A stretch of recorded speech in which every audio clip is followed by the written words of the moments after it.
السلام عليكم ورحمة الله وبركاته. فيديو جديد في قناة ذكري ارت. النهاردة يا جماعة هقدم لكم 5 نصايح لازم تعرفها لو انت عايز تتطور بشكل اسرع في الرسم. يلا بينا نخش على اول نصيحة. النصيحة الاولى وهي الاستمرارية في الرسم. يعني ايه يا محمد الاستمرارية في الرسم؟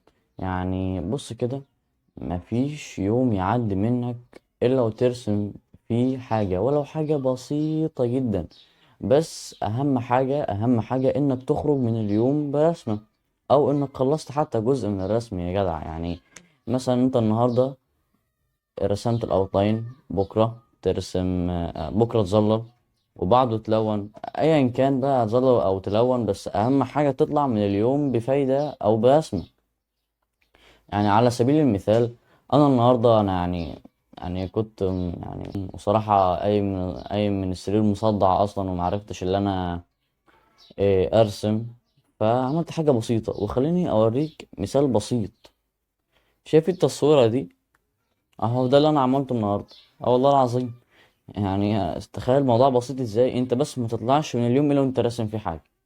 شايف انت الايد اللي انا راسمها دي، او الولد اللي انا راسمه ده؟ شايف حاجة بسيطة، بس بعد لو كل يوم ترسم زيهم أبعادك هتتحسن ورسمك في الإيد هيتحسن جدا. وده لو فعلا استمرت كل يوم ترسم. النصيحة التانية إنك ما تخافش أبدا إنك تعمل غلط. مش عيب أبدا إنك تعمل غلط، بس تتعلم من غلطك. يعني الرسام اللي انت شايفه ده ومبهور برسمه ومش عارف ايه، هو غلط كتير وصلح اكتر كمان. فمش عايز الغلط ده ويحبطك ويخلي نفسيتك من الرسم وحشة، بتقول انا ما بعرفش ارسم. لا، مش كده. تخلي فيه غلطات في الرسمة كتير. يعني انت لمحت دلوقتي الاوتلاين مش مظبوط، حتة العين دي مش مظبوطة، امسحها، اعملها تاني. ده مش عيب، مش عيب خالص. كله بيغلط، حتى احيانا المحترفين بيغلطوا في الرسم وبيصلحوه عادي جدا والله. ما مش يعني بص، تاني الغلط او الخطأ في الرسمة ما هوش عيب، وفي نفس الوقت مش حلو. فانت ايه الحل الوسط يا محمد؟ اللي انت ما تسيبش الغلط، ما تسيبوش كده من غير ما تظبطه. حاولت تظبطه وما تصلحش، عادي، انت عملت اللي عليك. تصلح ما تصلحش يغور ترسم رسمة جديدة. فاهم معايا؟ فما تخافش ابدا من الخطأ، لان ده مش خطأ. بس الخطأ انك تسيب الخطأ وما تصلحوش. هي لفة كبيرة كده، بس ايه، خليك معايا واحدة. انك تبقى متأكد 100% انك هتوصل.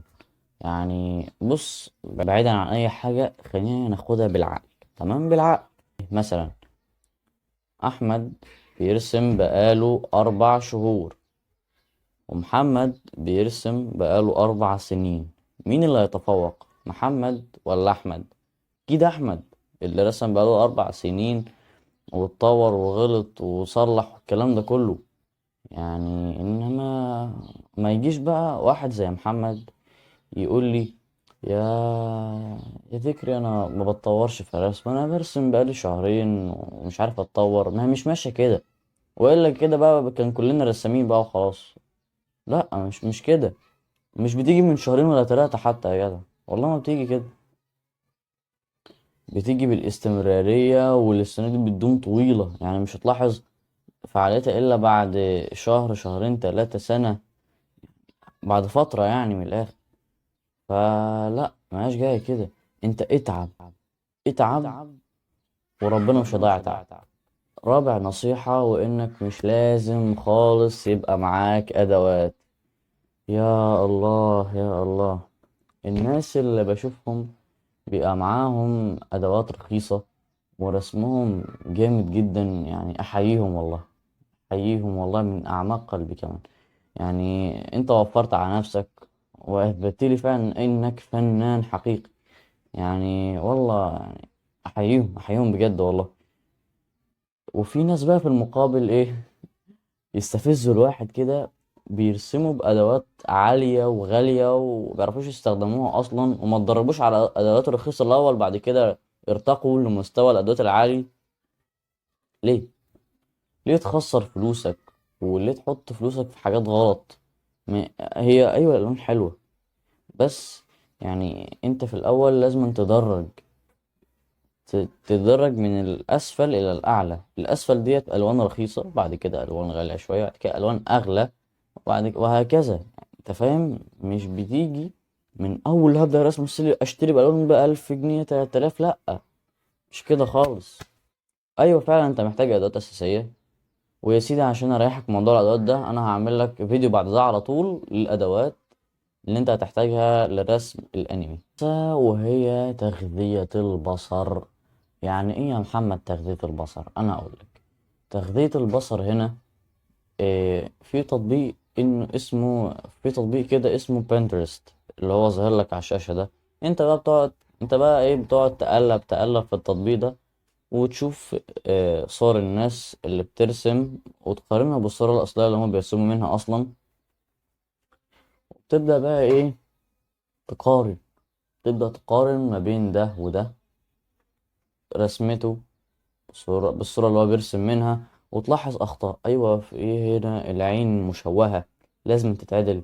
أو العين مثلا عايزة تيجي على الجنب شوية، العين عايزة تنزل، البوق عايز يكبر، البوق عايز يصغر، أي حاجة بس تطلع غلطات في المجمل كده.